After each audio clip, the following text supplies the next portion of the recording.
Bom, então chegamos ao terceiro capítulo do The Chiropractor, no qual possui o nome de Nerve Vibration, ou vibração neural, né, traduzindo.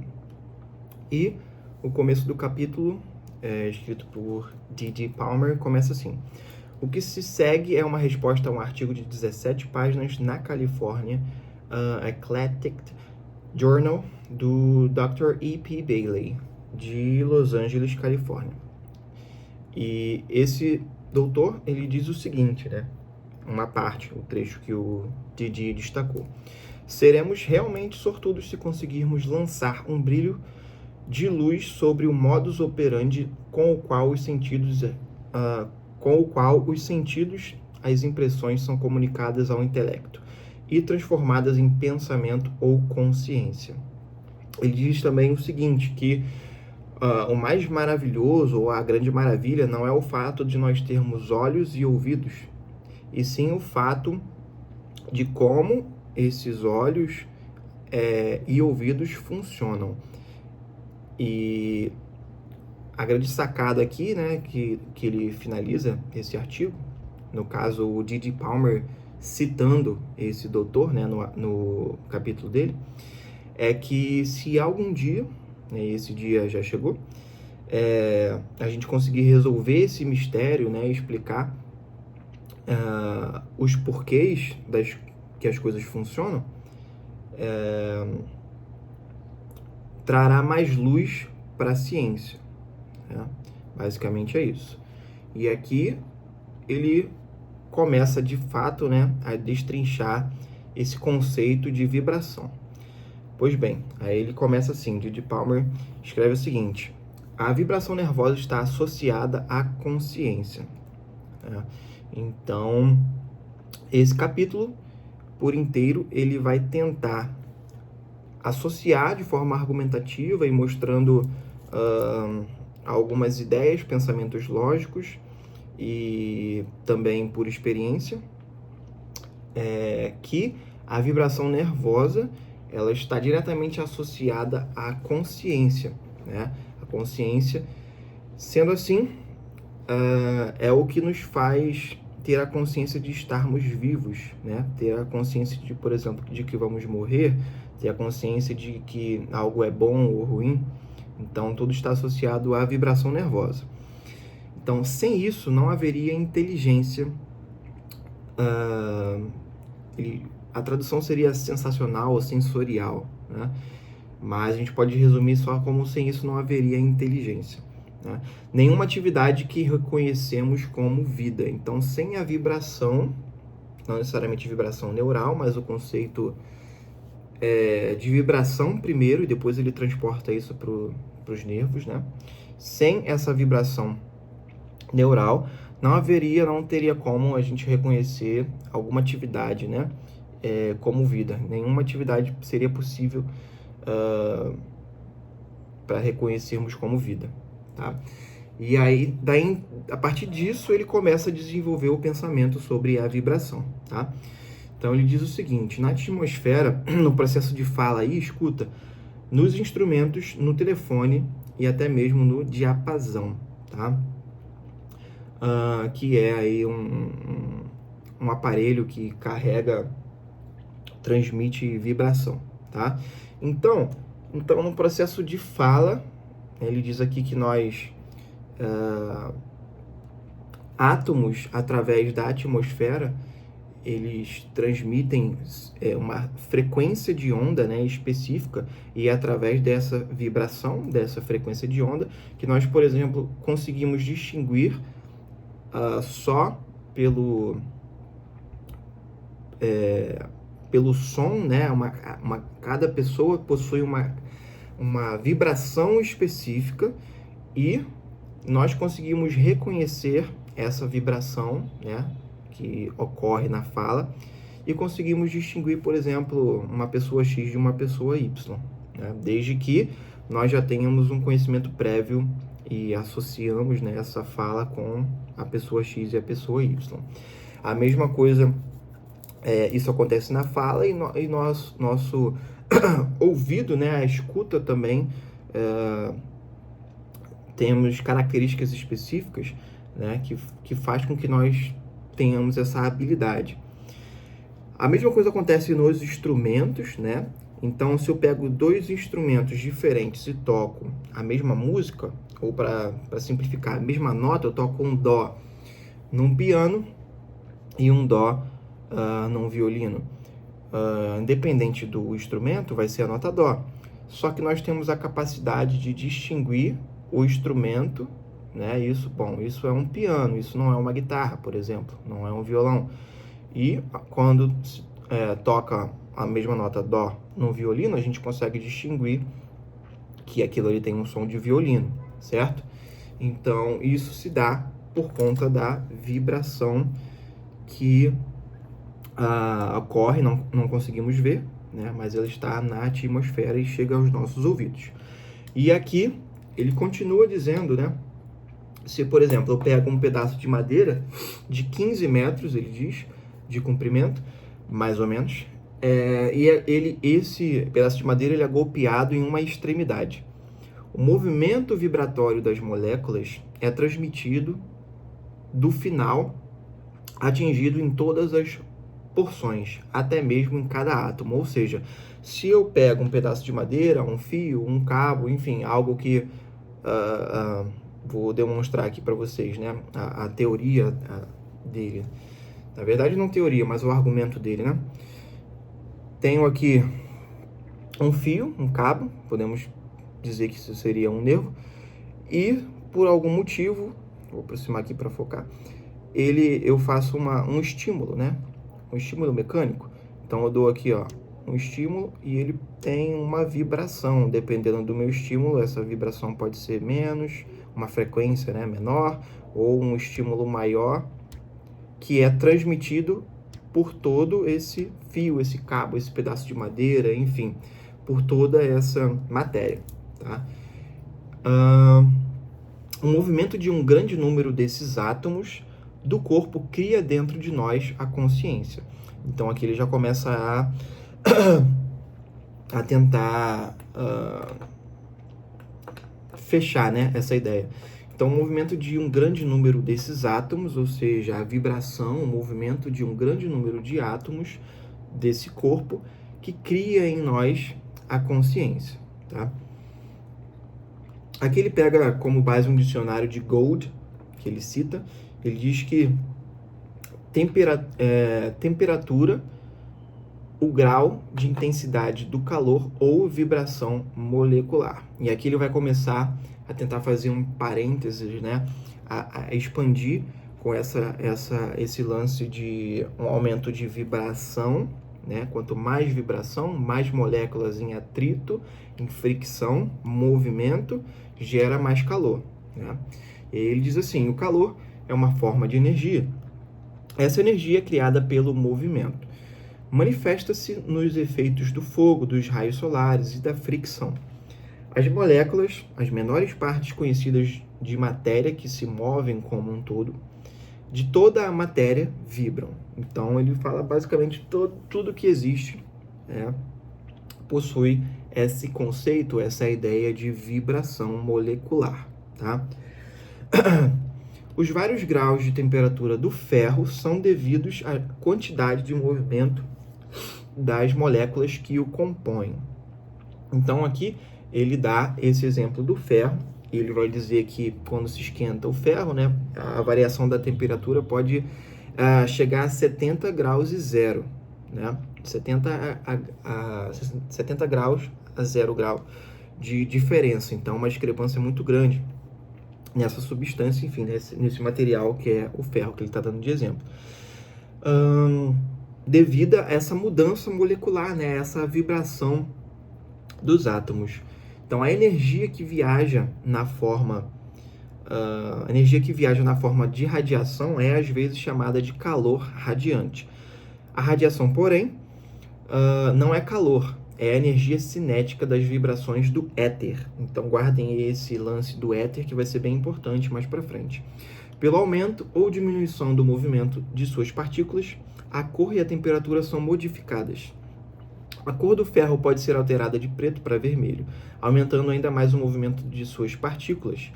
de suas partículas. A cor vermelha pode mudar para branca, e por agitação ainda maior de seus átomos, a cor torna-se azul. Quanto maior a vibração, mais ativas são as moléculas e maior o calor.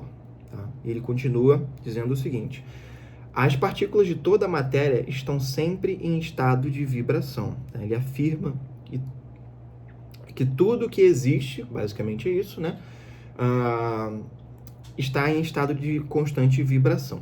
Se a matéria inanimada muda sua temperatura de acordo com a quantidade de sua vibração atômica, por que não o tecido vivo? Ou seja, ele pegou o ferro como exemplo, certo? Uma matéria inanimada, e quis transpor essa ideia para o corpo humano, para os átomos, as células, para a matéria orgânica, certo?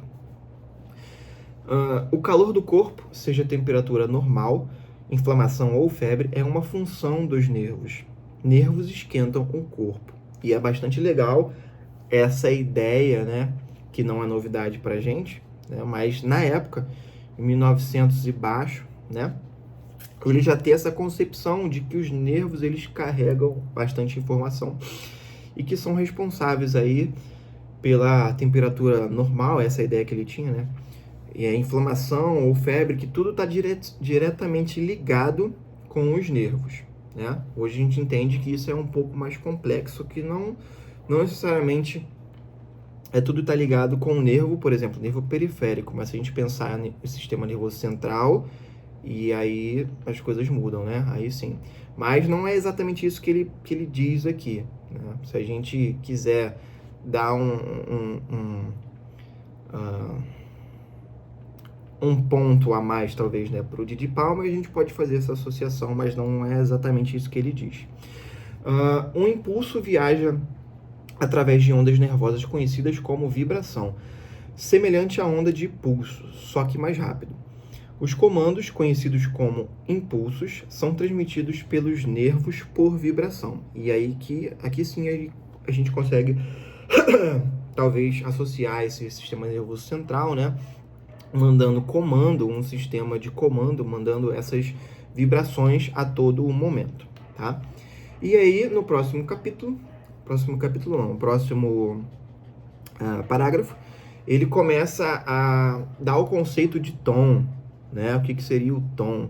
Então, o princípio básico da quiropraxia, que eu já fiz um vídeo sobre isso e não vou falar de novo aqui, mas se você tiver interesse mais aprofundado sobre isso específico, eu vou deixar o vídeo aqui em algum canto da tela, aí você clica e dá uma olhada, tá?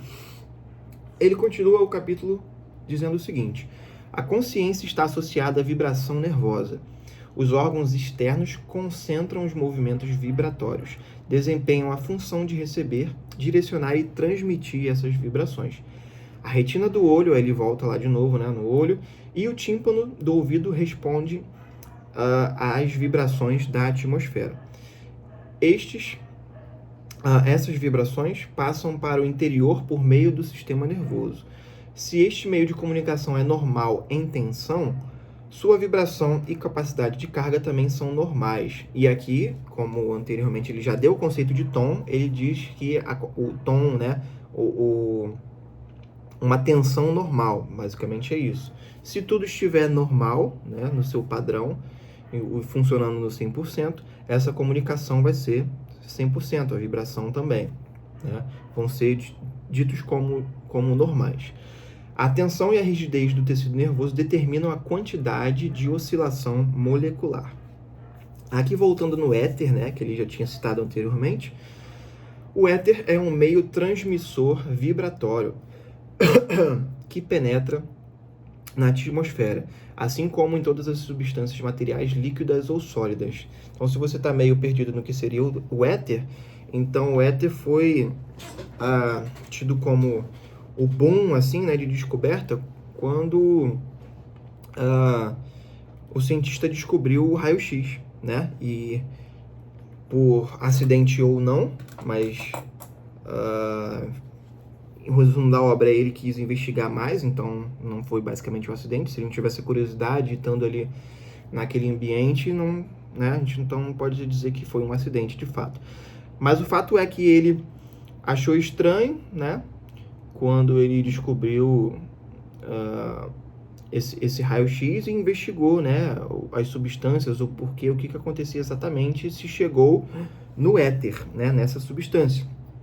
Daí, o Palmer já tinha essa informação, né, e tanto é que nessa época aí, a criação, né, a descoberta, na verdade, do raio-x se deu em 1895, no mesmo ano que a quiropraxia se formou, né? O D.D. Palmer criou a quiropraxia. E então, cerca de 10 anos depois, né, já se tinha uma ideia um pouco melhor, né, do raio-x e de como ele funcionava, tá? E aí, isso chegou, muito provavelmente já chegou no D.D. Palmer, né? E por isso que ele escreve esse lance do éter. E ele continua dizendo que o éter desempenhará, né? Porque apesar de saber da existência do éter, a informação, né? Ali, o conhecimento daquela época não se compara ao conhecimento que a gente tem hoje sobre o éter. E aí ele faz esse paralelo de que o éter desempenhará, né, num futuro próximo, dizia ele, um papel importante na transmissão do pensamento, né? Porque ele faz essa associação que o éter, ele perpassa, né? Ele penetra na atmosfera, em todas as substâncias, seja líquida, seja sólida, seja alguma coisa material. E quando a gente descobrir, né, mais sobre, ou seja, aquele começo do capítulo ele diz que a luz sobre o entendimento, o funcionamento, o porquê das coisas, aí a gente consegue fazer esse paralelo da crença dele, que um papel importante, ele continua aqui, papel importante na transmissão do pensamento. Então, o éter desempenhará um papel importante na transmissão do pensamento. Era a crença dele da época. Não apenas entre os indivíduos deste mundo, mas entre os seres astrais e os do físico. Quem sabe, mas agora está sendo aberto o caminho para que os habitantes de outros planetas conversem com os nossos, com a ajuda de ondas etéricas, né? Etéricas, no caso, as ondas do éter. A transmissão do pensamento de planeta para planeta seria apenas um aumento na distância, como tem sido feito com redes de telegrafia sem fio, né, os telefones. Então, olha a crença, né, a ideia que ele tinha para o futuro, após a descoberta do éter, né? Essa associação que ele faz com o mundo espiritual, né, que a gente vai poder se comunicar melhor com esse mundo espiritual, e vai ser mais fácil essa comunicação quando a gente descobrir mais coisas sobre o éter, né? A vibração molecular é uma lei do universo, que ele fechando, né, essa ideia do nerve vibration, né, da vibração neural. E aí ele retoma, volta para o início. A vibração molecular é uma lei do universo. Nada está isento dessa atividade. É universal em sua aplicação. A progressão é um princípio estabelecido. O progresso espiritual em direção à perfeição depende do crescimento físico e espiritual. O universo é composto de espírito e matéria. Todo material vivo é animado pelo espírito. E aqui, de novo, né, essa coisa de misturar ciência com experiência, com crença, com religião, aqui ele mistura e quer fazer essa associação, tá? O processo de crescimento físico e espiritual são tão intimamente misturados que é difícil separar um do outro. Nossos corpos são animados pelo espírito através da vibração molecular. Sem força vital, não haveria ação guiada pela inteligência. Então, aqui ele dá outros conceitos, né, que mais para frente, lá nos 33 princípios, né, de Stephenson, a gente consegue já distinguir, apontar alguns, né, como a força vital, energia, vibração molecular, então inteligência, né, inteligência inata universal. Então, nesse capítulo, algumas coisas, né, ideias são exploradas, né, e evoluídas há uma progressão mais para frente aí na filosofia, no pensamento da quiropraxia que teve início aí com o D.D. Palmer, tá? Então, se de alguma forma esse vídeo aí te ajudou, né, a esclarecer alguma coisa, então, se foi interessante para você, vou pedir para você curtir, né, deixar um comentário aí, uma observação, porque ajuda bastante o canal, né? Então, se puder compartilhar aí com outros amigos, as pessoas que tenham interesse, eu vou agradecer de verdade, de coração, certo? Então, basicamente é isso. Valeu!